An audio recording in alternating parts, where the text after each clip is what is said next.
लाख सोने का मुद्रा रखते थे। तो उन दिनों में 5 लाख सोने का मोहर का वैल्यू हम इमेजिन नहीं कर सकते। तो इसीलिए उनका इतनी धनी परिवार है और दोनों भाई में से जटाश्री को कोई पुत्र नहीं था, एकमात्र गोवर्धन मुजुमदार का बेटा है, ये है रघुनाथ। ये एक तो बुद्धि नाम पुत्र रघुनाथ। तो क्या हुआ, उनको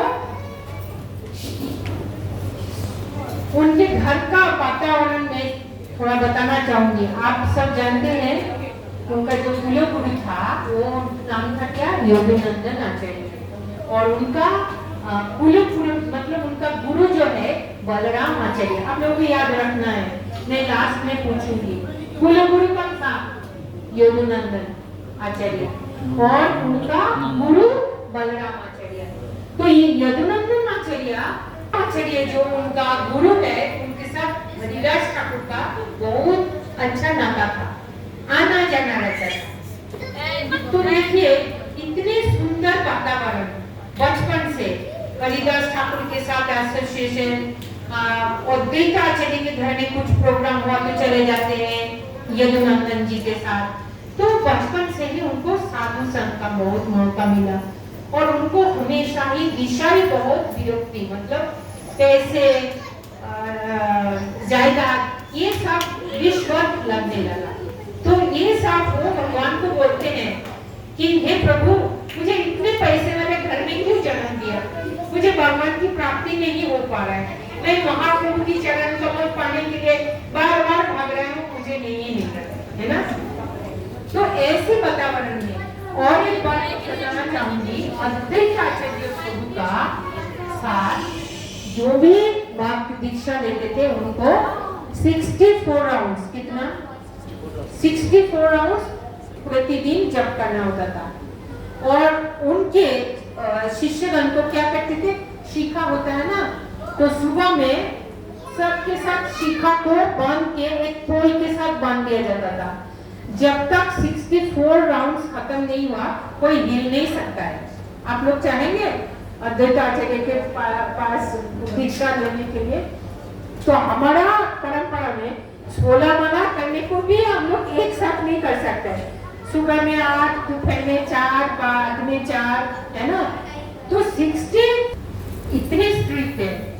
तो अभी जब बचपन से ही हमारा क्या नाम है, हमारा आचार्य का नाम क्या है जिनके बारे में आज बताना चाहेंगे, रघुनाथ दास। तो बचपन से जब इतना अच्छा से जपा करा, माँ बाप को बहुत अच्छा लग रहा है, लेकिन बाद में जवान होने के बाद भी इतना निष्ठा पूर्वक जपा तपा, इसी में मन है, वो धोती पहन रहा है, तिलक कर रहा है, ये अच्छा नहीं लग रहा। अभी तो हम लोग विषय ही है ना, बाद में तो राजपाट तुमको ही संभालना है, हमारा हालत ही ऐसा है। तो वो क्या है, प्रतिदिन वो क्या, जब महाप्रभु को 2 बार, उसके बाद हरिदास ठाकुर, अद्वैत आचार्य, इसके अलावा स्वयं महाप्रभु के साथ 2 बार उनकी दर्शन और उनका सेवा का मौका मिला, है ना। तो पहली बार अद्वैत आचार्य के साथ वो चले गए थे शांतिपुर में, जब श्री चैतन्य महाप्रभु मुंडन किया था, संन्यास किया था ना कटरा में, तो उस समय उनको बुला के शांतिपुर में बुलाया जाता है। तो वहाँ पे जब महाप्रभु के साथ वो प्रतिदिन रात को महाप्रभु की पैर दबाता था, सब उनके कपड़े धोना, सब इंडियन सर्वेंट्स बन के सेवा किया। तो महाप्रभु जब जाने लगे तो वो चरण पकड़ के रोने लगा, ये महाप्रभु मुझे भी आपके साथ ले चलिए। तो महाप्रभु बोल रहे, अभी समय नहीं हुआ तुम्हें मेरे साथ आने के लिए, तुम अभी शादी किया हो, तो तुम्हारी सुंदरी पत्नी है घर में, तो तुम जाके क्या करो, युक्त वैराग्य करो, बाहरियों में एकदम विषय की तरह संभालो राजपाट, और अंतर ही अंतर भगवान को निरंतर स्मरण करो। तो उसको क्या बोलते हैं, मरकट बैरागी मत बनो। मरकट बैरागी किसको बोलते हैं, जानते हैं? बांदर। हाँ, बांदर क्या करते हैं,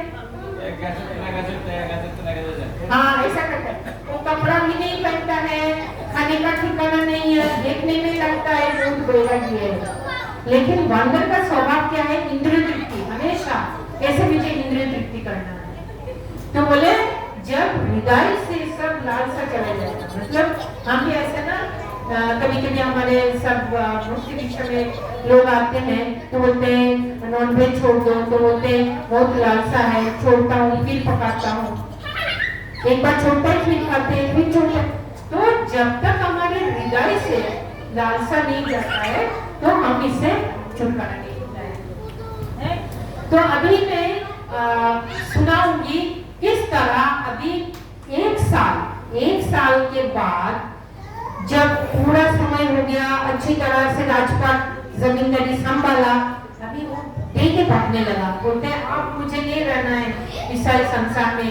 वो प्रतिदिन भागना चाहता था और उसके पिताश्री गार्ड रखा, सिक्योरिटी गार्ड, और पकड़ के ले आता था। तो इस तरह जब मन में विचार आया तो इस बार वो सोचा कि बहुत हो गया। आप सुना कि पानीहटी गांव में जो आज का महोत्सव होने वाला है वहाँ पे नित्यानंद प्रभु आने वाले हैं। कौन? नित्यानंद प्रभु आने वाले हैं। तो इसके बाद मैं चैतन्य चरितामृत से थोड़ा पाठ करूंगी। तो जब सुना कि माता पिता से आज्ञा लेके बोला मुझे भी नित्यानंद प्रभु से मिलना है, तो सिक्योरिटी गार्ड के साथ उनको भेजा गया है। तो जब आया दूर से देखा कि श्री चैतन्य महाप्रभु पानीहटी गांव में एक बड़ा वृक्ष के नीचे, आसक वृक्ष के नीचे एक पिंड के ऊपर बैठे हुए हैं।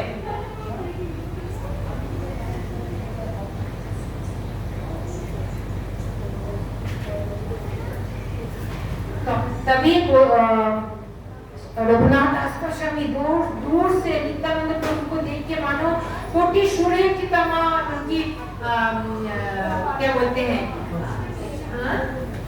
एफर्जेंस, मतलब उनकी शरीर से इतनी विकिरण हो रहा है मानो कि कोटि सूर्य समान उज्जवल दिख रहा है।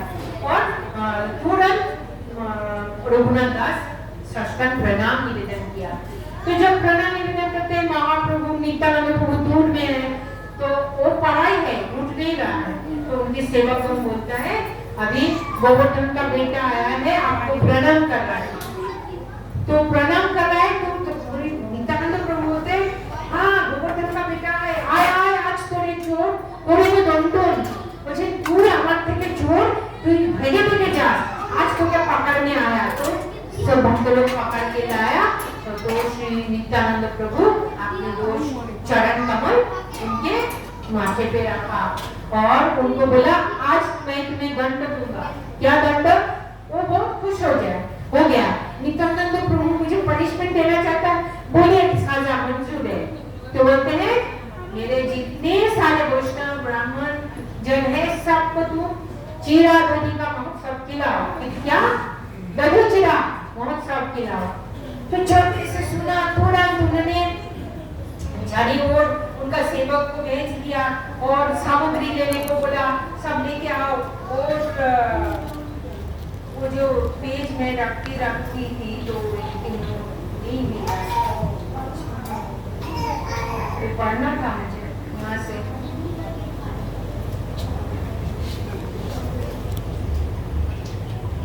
अच्छा कोई बात नहीं।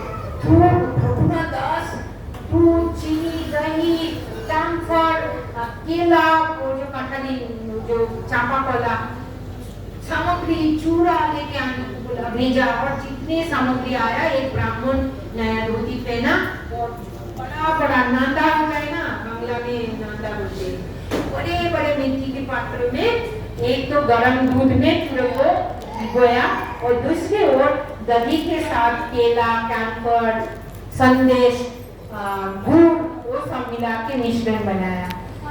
और जब महोत्सव हो रहा है सुना तो कतारे लोग आने लगा। कितना ब्राह्मण, वैष्णव और जितने हॉकर्स था सामग्री बेचने वाले वो तो अपना खुद की सामग्री भी लेके आया ना, और भी चूड़ा, केला, फल, आम लेके आया, जल फ्रूट लेके आया, जो भी लेके आया और रघुनाथ सब खरीद लिया और उनको ठीक मिलाया। अभी क्या बोला?